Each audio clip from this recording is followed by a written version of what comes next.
Cris e Lilico, acompanhados por Paulão, acabam de voltar da escola. O professor falava sobre ondas. Eu entendi muito bem essa parte das ondas mecânicas. Mas agora a onda eletromagnética que é um pouco mais complicado, vocês não acham? Nem tanto, Paulão. Aqui, por exemplo, para fazer essa pipoca, estamos usando o quê? Um forno de micro-ondas. Sim, até aí beleza. Fazer pipoca eu sei. Coloco o saquinho aqui dentro, fecho a porta, aperto o botão e depois lá dentro. Aí que o bicho pega. Qual o mistério? Na verdade, não existe mistério. Mas primeiro vamos entender melhor o que é uma onda eletromagnética. Sabemos que uma carga elétrica Q produz ao seu redor um campo elétrico E. Suponhamos que essa carga elétrica entre em movimento e permaneça com velocidade constante. Uma carga elétrica em movimento é uma corrente elétrica. Ora, uma corrente elétrica produz ao seu redor um campo magnético H. Concluímos, então, que uma carga elétrica em movimento produz ao seu redor dois campos: o elétrico, que existe sempre, e o magnético, que ela produz pelo fato de estar em movimento. Essas perturbações propagam-se pelo espaço à velocidade da luz, seguindo em todas as direções.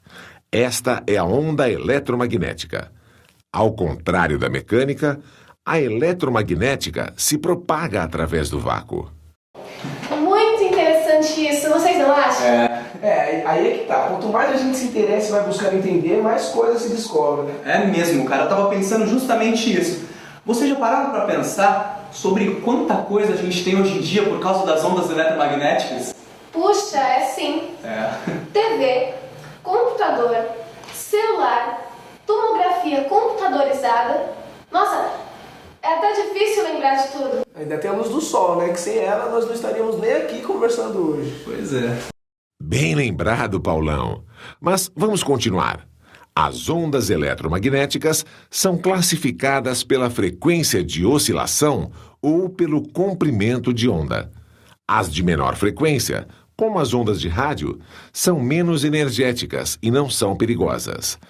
As de maior frequência, como a radiação gama e os raios X, possuem bastante energia e oferecem perigo à saúde. As micro-ondas, as radiações infravermelha e ultravioleta, a luz visível, são exemplos de ondas eletromagnéticas. Além de todos aqueles aparelhos mencionados por nossos amigos, as ondas eletromagnéticas estão presentes em vários fenômenos naturais e artificiais, como na luz do sol, nas descargas elétricas da natureza, os raios e relâmpagos, nas estrelas e outros objetos cósmicos, nos corpos aquecidos, nas lâmpadas e numa infinidade de outros objetos do nosso dia a dia. Mas voltemos às pipocas.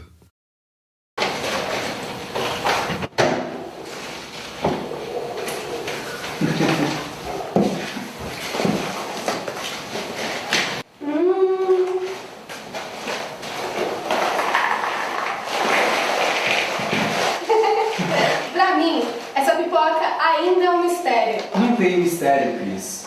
É fácil. As micro-ondas do forno são as mesmas ondas de rádio, só que elas estão numa outra faixa de frequência. Elas são absorvidas pela água, gorduras e açúcares dos alimentos e produzem o calor que irá aquecer a comida que contém essas moléculas. Uma vasilha de vidro vazia, colocada no interior de um forno de micro-ondas ligado, continua sempre fria, porque não contém aquelas moléculas. Agora, basta colocar um pouco de água dentro para ela aquecer bastante. É mesmo. Agora se o recipiente for de metal? Nesse caso, podem aparecer pequenas faíscas causadas pela reflexão das micro-ondas. O metal age como um espelho, produzindo concentração de energia em alguns locais. Os elétrons do metal podem se desprender e assim formar pequenas faíscas ou clarões. E se você colocar um pedaço de papel alumínio lá dentro, ainda assim corre o risco de provocar um incêndio. Como acontece isso? A corrente elétrica, liberada pelas micro-ondas, ela vai fluir pelo metal. A geração de calor por efeito Joule pode ser tão intensa que a corrente que flui pelo papel alumínio, se ela for alta, ela pode provocar um incêndio. E se ele estiver amassado e tiver com pequenas pontas ou arestas, a concentração de cargas pode ser tão alta que ela pode provocar pequenas faíscas ou até descargas elétricas. O resto dessa história você já pode imaginar, não é? Não mesmo. Pode ser perigoso. Bom, mas agora eu já entendi perfeitamente como fazer a pipoca e já não corro mais o risco de incendiar minha cozinha, né? Mas vocês sabiam que a energia das micro-ondas é ainda menor do que a da luz visível? O que acontece aqui é um outro tipo de fenômeno, chamado ressonância. É uma espécie de afinidade entre a molécula de água, os açúcares e a gordura dos alimentos com a radiação.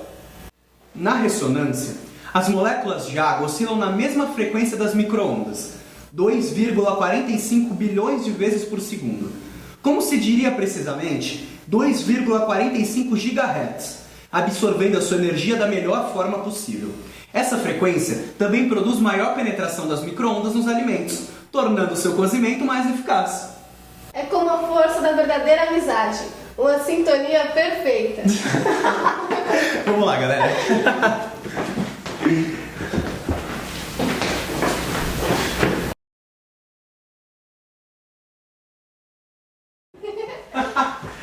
Vamos lá.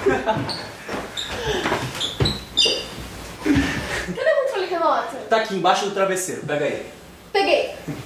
Vocês sabiam que aqui também existem ondas eletromagnéticas? Na TV, que recebe o sinal da imagem através da antena que capta as ondas irradiadas pelas emissoras e pelos satélites, e também aqui no controle remoto. Mas no controle remoto? Você vê física em tudo? Que nada, cara, eu sou só curioso mesmo. Mas diga lá, Lilico, que agora quem ficou curiosa fui eu. Que história é essa de controle remoto? O lance aqui, Cris, é a luz infravermelha gerada pelo controle. Ele emite pulsos de luz infravermelha que se transformam em códigos que representam comandos como, por exemplo, o liga e desliga ou de alterar o volume. Um sensor na TV recebe esses sinais que são em seguida decodificados e processados. Você aperta aqui e a TV obedece ali. Tudo isso sem fio, graças às ondas eletromagnéticas emitidas pelo controle. Claríssimo, o senhor sabe tudo. Fácil, fácil, não é? Como você viu, essa onda de física é até mais fácil de pegar que a onda do mar. E ainda leva você por quantas outras ondas quiser navegar. Muitas coisas já foram descobertas. Muito já aprendemos até aqui.